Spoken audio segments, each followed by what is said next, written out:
Assalamualaikum warahmatullahi wabarakatuh. Selamat pagi anak-anak. Bertemu lagi dengan pelajaran Bahasa Indonesia.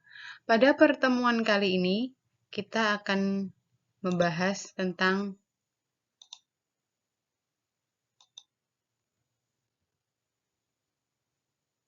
majas. Pertemuan sebelumnya kita sudah membahas tentang teks deskripsi, ada struktur sudah, kemudian penggunaan bahasa teks deskripsi juga sudah, objek dan tujuan juga sudah.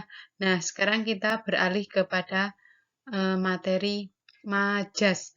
Apa itu majas? Mungkin waktu SD kalian sudah pernah mendengar tentang istilah majas dan tentunya kalian sebenarnya sudah bisa menyebutkan beberapa contoh majas. Nah, sekarang kita akan mengingat kembali apa itu majas dan contoh-contohnya apa saja. Nah, kita mulai dari pengertian majas. Apa yang disebut dengan majas? Menurut Kamus Besar Bahasa Indonesia, gaya bahasa atau majas adalah pemanfaatan kekayaan bahasa, pemakaian ragam tertentu untuk memperoleh efek-efek tertentu, keseluruhan ciri bahasa sekelompok penulis sastra, dan cara khas dalam menyampaikan pikiran dan perasaan, baik secara lisan maupun tertulis. Jadi intinya yang namanya majas itu adalah gaya bahasa yang digunakan atau dipilih supaya karya atau hal yang ditulis menjadi lebih menarik. Paham ya? Bukan menggunakan kata-kata yang biasa, tetapi ketika ada majas yang digunakan, tentu tulisan tersebut atau karya tersebut akan menjadi lebih menarik. Nah, kita mulai dari contoh yang pertama. Yang pertama, contohnya ada majas metafora. Nanti kita hanya akan mempelajari 5 contoh majas saja yang sering keluar di dalam atau yang sering digunakan di dalam cerita teks sastra. Contoh lainnya masih banyak sekali, tetapi kita hanya akan mempelajari 5 saja. Yang pertama yaitu metafora. Apa itu majas metafora? Majas metafora adalah membandingkan dua benda karena mempunyai sifat sama atau hampir sama. Atau dengan mudahnya, majas metafora adalah majas yang menggunakan bahasa kias. Maksudnya yang seperti apa? Nih, contohnya ada. Si jago merah meluluh lantakan gedung yang tak berpenghuni itu. Si jago merah. Si jago merah itu artinya apa? Ya, si jago merah artinya adalah api. Jadi di sini menggunakan kata si jago merah itu termasuk contoh majas metafora. Kemudian, ibu menangis terseduh saat buah hatinya sakit. Buah hati itu berarti menggunakan bahasa kias ya. Buah hati artinya apa? Ya, betul. Buah hati artinya adalah anak. Kalian masih bisa membuat contoh yang lain yang menggunakan bahasa kias. Contohnya lagi apa? Dia dianggap anak emas oleh majikannya. Anak emas itu juga contoh dari bahasa kias. Anak emas itu contoh, artinya apa? Anak emas itu contohnya anak kesayangan. Paham ya? Jadi kalau ada kalimat yang menggunakan bahasa kias itu termasuk contoh majas metafora.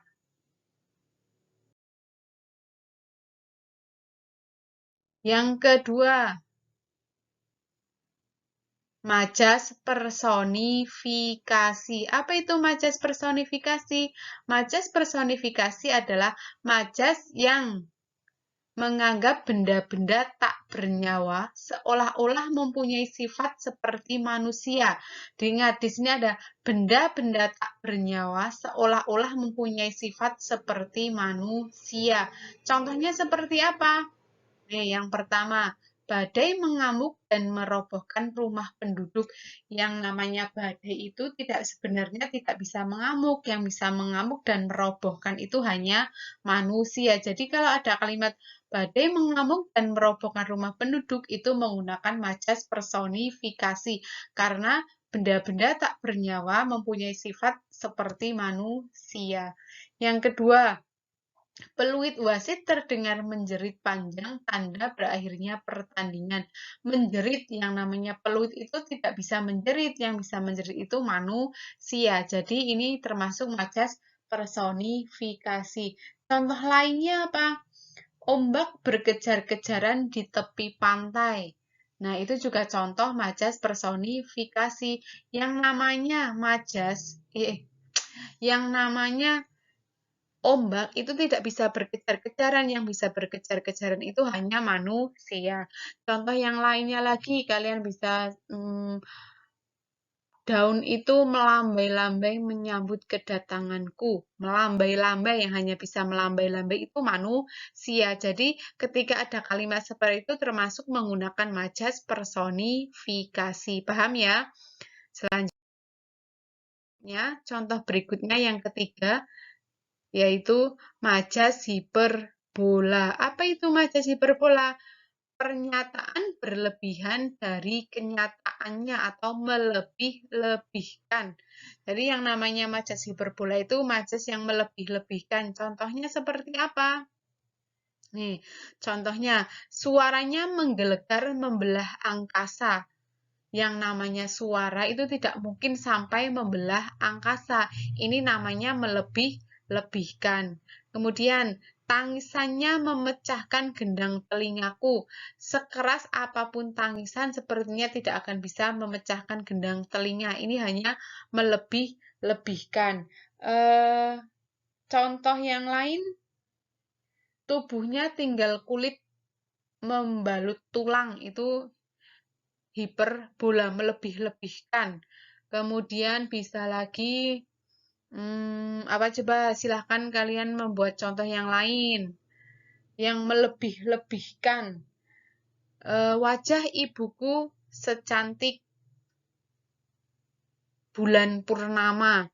Nah, itu juga melebih-lebihkan, hiperbola. Contoh yang keempat, yaitu majas litotes. Majas litotes itu yang seperti apa? Majas yang menyatakan sesuatu dengan cara berlawanan untuk merendahkan diri. Nah, jadi litotes itu merendahkan diri. Contohnya yang seperti apa? Hanya TV butut ini yang menemani keseharian kami. Nah, ini namanya orang yang sedang merendahkan diri, padahal TV-nya bisa saja bagus, tapi dia menyatakan kalau TV-nya TV butut. TV butut itu apa? TV yang sudah kuno, sudah usang. Contoh yang kedua, mengapa kamu bertanya pada orang yang bodoh seperti saya ini? Nah, berarti dia merendahkan diri, padahal sebenarnya dia pintar. Kemudian bisa juga silahkan mampir ke gubuk saya ini. Nah, padahal rumahnya dia bukan gubuk, tapi rumah yang bagus. Untuk merendahkan diri, dia menyebut rumahnya gubuk. Paham ya? Jadi yang namanya menggunakan kalimat yang merendahkan diri itu termasuk majas litotes. Contoh majas yang terakhir. Majas ironi. Majas ironi itu apa? Menyatakan hal yang bertentangan dengan maksud menyindir. Nah, kalau ironi itu menyindir. Contohnya seperti apa? Nih, ini baru siswa teladan, setiap hari datang terlambat. Nah, yang namanya siswa teladan itu tidak mungkin datang terlambat. Ini namanya menyindir karena siswa tersebut sudah sering terlambat, makanya disindir menjadi siswa teladan. Kemudian, bagus sekali tulisanmu sampai tidak dapat dibaca. Menyindir. Kalau tidak dapat dibaca berarti tulisannya jelek, tapi ini karena menyindir dibilang bagus, tetapi tidak bisa dibaca. Sampai sini paham ya? kita hanya mempelajari 5 contoh majas. Yang pertama tadi metafora. Kalau majas metafora itu majas yang menggunakan bahasa kias. Kemudian majas personifikasi. Majas personifikasi adalah majas yang benda mati seolah-olah mempunyai sifat seperti manusia. Kemudian majas hiperbola, yang majas yang melebih-lebihkan.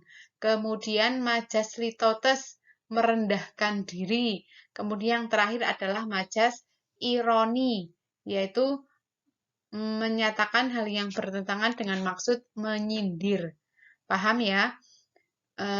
Setelah pembelajaran ini, Bu Guru harap kalian bisa memberikan contoh dari masing-masing majas tersebut. Cukup sekian penjelasan dari Bu Guru. Terima kasih sudah mendengarkan dan sudah mencatat. Selamat mengerjakan tugas dengan penuh tanggung jawab. Wassalamualaikum warahmatullahi wabarakatuh.